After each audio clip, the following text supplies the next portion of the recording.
All right, everyone. Well, we're going to go ahead and jump in here. This is a red day recap. ZVSA is the stock that I went red on. And, you can look at this chart and I'll break down for you how I found the stock, my entries, my exits, where things went wrong. Obviously, we had this move up and then it came back down. It didn't hold its levels very well. Today was a day where, unfortunately, nothing was super obvious. But I want to emphasize the fact that today is a successful red day for the following reasons. I did not break any of my rules. I followed my strategy.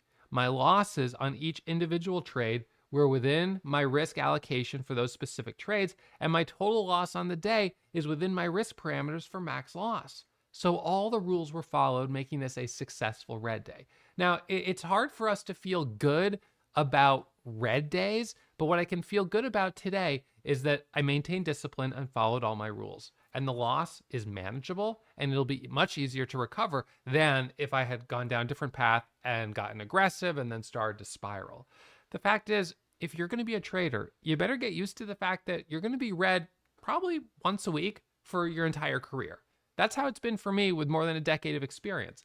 Now, it averages about 4 red trades a month. It does tend to be the case that when the market is slow, my red days will be clustered together.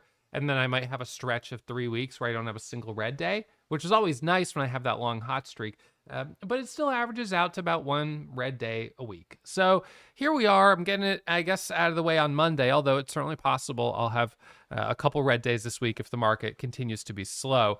But as long as I can continue to stay focused on having the discipline to follow all my rules, it's okay if I have a couple of red days. Because let me show you how much I'm down right now. I'm down $483.59. Talk about a successful red day. This is completely manageable. Now, if we look at my metrics here for the month, these are my 2 other red days. $656 on Friday, a couple weeks ago, and $1,500 red a week ago last Tuesday. Would I have liked to have started the morning with, a $3,500 winner? Sure, of course. I would prefer that. But if the market's not giving that to me, then I've got to, just accept what the market is giving me, what the environment is, and know when to walk away. So let's break down my first trade this morning on ZVSA. So ZVSA, the way I found the stock was it was hitting my high of day momentum scanner, which is right here. So this is my high day momentum scan. So stocks are firing right here, hitting the scan. So ZVSA hits the scanner. I pull up the chart and I check the news right down here. And I saw that there was news on it, announces publication reinforcing rationale for da-da-da-da-da. And, to be honest, I was a little bit like, I don't know if that's a very valid headline, but the stock is definitely moving up. In fact, it squeezed very quickly, as you could see, from about 550 up to 750. Let's actually pull up the 10-second chart so we can get dialed in on this in a bit more detail. I like to use the 10-second chart to show you exactly where I was getting in and getting out because it can be a little easier for you to visualize. So we get this move up right here, a little dip, and it squeezes up here to a high of 748. It dips down, and right here, I bought 2,500 shares for a bounce off of 7. I then added another 2,500 as it curled up with a 5,000 share position. And I was like, this looks good for a squeeze back through the high. That's what I was thinking at that moment. Now, the volume was good. We had high volume green candles, relatively light volume red candles. Volume was coming back in on this green candle. So at this moment, for me, everything checked out. The float was good. The price range was good. The volume was okay. It was a little light, but there was really no concern with this. Now, if we look at the daily chart, this one also had a pretty nice daily chart in the sense that it had a lot of room to curl, right? So somewhat recent reverse split, curling off the low. So when I look at this, I'm thinking, okay, we've got room back up to the top of that candle there, and then we've got this candle back there, and we've got some moving averages up here. So that's kind of what I was thinking. And so I pull up my level 2. I take my first trade, getting in 2,500 shares is about 7, adding for the break higher. And so I've got 5,000 shares right about here. Well, maybe that's a little high. Anyways, as it comes back down to 7, I held because I'm like, okay, as long as it can hold $7, I'm fine for the move back up to 750. But what ended up happening is it broke 7 and flushed all the way down here to 660, a 40-cent break.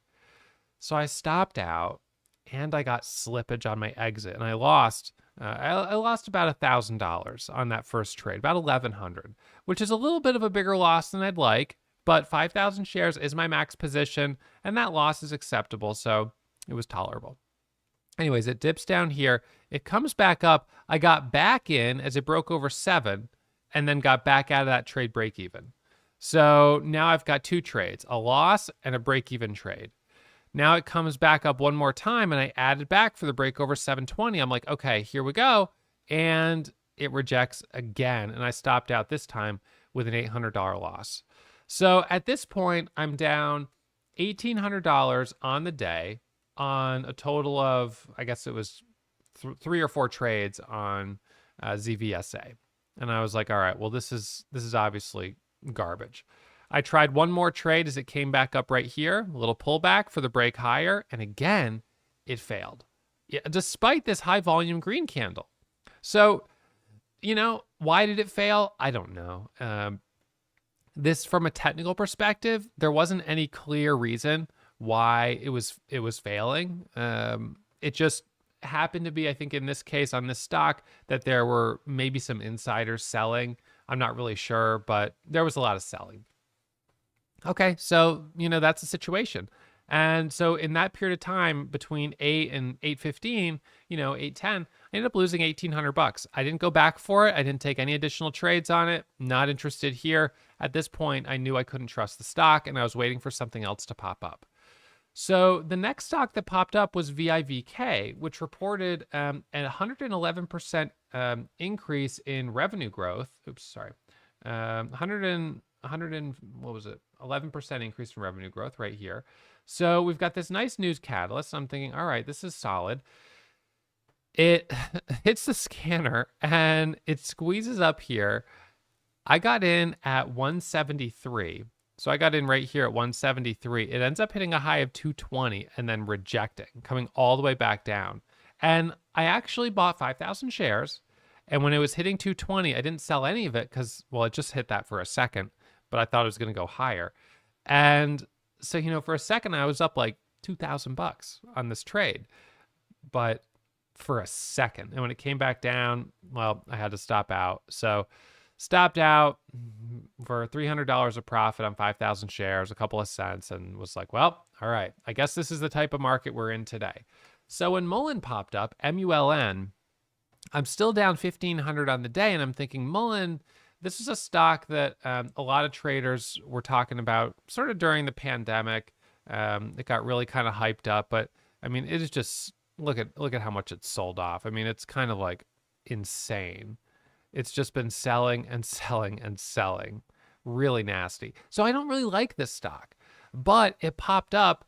It was holding, and I thought, all right, well, if it's going to hold, I'll take an entry on this for the break over 4. And I got in there at about 4. It was about 410, stop at 4. And we got a nice squeeze here up to 460. So that was more than I was expecting, if I'm going to be honest. But I made $1,000 on it, and I said, all right, well, I guess that's fine. But I never got the chance today to increase my share size. So my share size cap, 5,000 shares until I break over $1,000 of profit. Now, you could say if I had increased my size to 10,000 shares, I'd be green today, right? I could have, the money I made on MULN and maybe on VIVK could have both been double if I had bigger positions. And while that would appear to be true today, what is also true is that increasing risk and increasing share size when things are going badly is typically going to be a quick ticket to doubling or tripling your loss on the day, because the market environment is already showing you it's not as conducive to your strategy as per the fact that you're red on this first stock that you traded. So this is a day where it really is important to say, all right, enough's enough. I'm not going to overstay my welcome. I'm going to keep my 5,000 share cap. And you know what? If I can soften the loss to being down just 500, we can call it a successful red day. If I get to green 500, it's still not a good day. It's not a great day. It's just not as bad. So that would be fine, but there's no reason to take a lot of risk doing that. What's a day where I should take some risk? The type of day where I should take some risk is a day where on my first couple of trades, I'm up $3,000 to $5,000. And then that's the type of day where if I lean in, I might find myself up 10, 15, 20,000.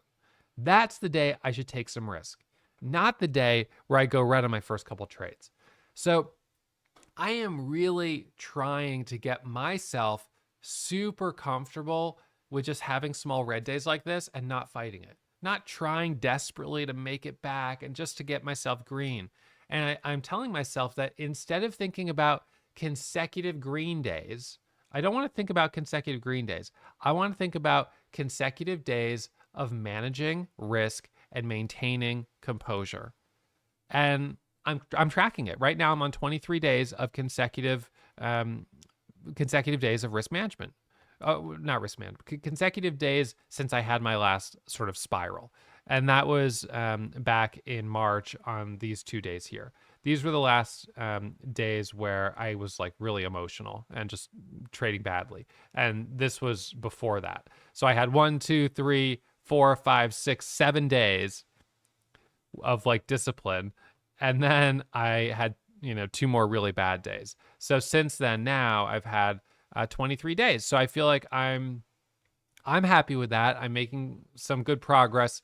And I feel like this month, even though I haven't set any records or had any, huge green days, whatever, I have kept the risk in check and I've stayed calm, cool, and collected. I've had a couple of days where emotions got a little bigger. They did get a little bigger on this red day here because I was trading a higher price stock. And they got a little bigger on this day here. I took a lot of trades, 33. I overtraded maybe a little bit, but really it's been very moderate. And that is a result in part to the effort that I've been making to really focus on detaching myself from the kind of emotional relevance that being green has and telling myself that it doesn't matter. If I'm down 300 or 400, it doesn't matter. It doesn't mean I'm stupid. It doesn't mean I don't know what I'm doing. Like all of that emotional baggage that it's so easy to carry with us. And for me, I think a big issue that I have is the fact that when I learned to trade, I was learning to trade with money that was from my father when he had passed away. And I felt a tremendous amount of guilt anytime I would lose money, that was from him. And so it created this very emotional relationship with gains and losses that, because that was sort of the way I built my foundation, it's like those neural pathways became so habitual that when I would have loss, I would just feel shame and disappointment. And I would do anything possible to try to not finish the day red. The difference between being red 50 and being green 50 was huge. But in reality, it's $100. It's nothing in the grand scheme of things. And it's taken me a really long time to work through this. And, you guys are fortunate, those that don't have this issue. This is just something that I have. So, I mean, you may have it as well, but hopefully you don't. So anyway, so that's something that I'm working on, and I'm pleased. Every day that I can have a successful red day is like another kind of, nice confidence booster that I'm helping separate myself from the big emotions that I've had at various times with trading. So it's right now about coming up to 11 a.m. And unfortunately, we don't have anything that's obvious. Coming into the open, we had this reverse split. We had a buyout. We had a cheap stock. We had a more expensive stock. There was just nothing today that was super obvious. Yes, Mullen made sense to trade, at that moment. HWH is hitting the scanners here a little bit. Kind of a cheaper stock. I think VIVK, it made sense at the time. ZVSA made sense at the time, but none of them held up and gave us opportunities going into the open. So the overall market, if we look at the S&P 500, kind of hanging out more or less flat versus yesterday or Friday's close. So we're just sort of hanging out right here. Not too much going on. But anyways, so that's kind of where the overall market is. I would like to see if the market certainly can hold this level. We might pull back a little bit, but then start to grind back up. But we may end up, stair stepping down closer to this 200 moving average here. So we'll see what happens. That's our high. This is our low. We've got, a lot of time. I mean, there's no rush anyways, but, economic data will continue to influence what happens in the overall market. And that'll have some rippling effect on the small cap market, I suppose. But anyways, just going to keep grinding, trying to, average as much as I can. Well, consistency. Again, I don't want to get too focused on dollar amounts because when the market is hot, I can make $100,000 like that. And when it's cold, well, it's going to be that much harder. And there's nothing I can do about that. But I can control how aggressive I'm going to be, and I can control when to put the pedal to the metal and when to ease off the throttle. And that's what I'm going to focus on. And everything else is just going to be, the product of staying focused. So that's it for me. That's my recap. By the way, reminder, we've got our anniversary sale that ends in 24 hours. So if you haven't already checked it out, make sure you come on over to Warrior Trading, check out our anniversary sale. You could click join now, for instance. You can see our memberships. And you can use these are special bundles that we put together specifically for the anniversary sale. They've got coupon codes automatically applied to them. So these are the discounted rates for the Warrior Starter bundle, 30-day bundle, and the Warrior Pro 90-day intensive bundle. So check these out. You can certainly use PayPal credit, Klarna. We've got a 7-day money-back guarantee. This is the course that Investopedia ranked as the most comprehensive day trading course. And you should check out our FAQs if you have questions, and you can see what some of our members are saying about Warrior Trading if you check out this page. All right, so I hope to see you guys as members of the community. I hope you take advantage of these special sales that we've got going on right now.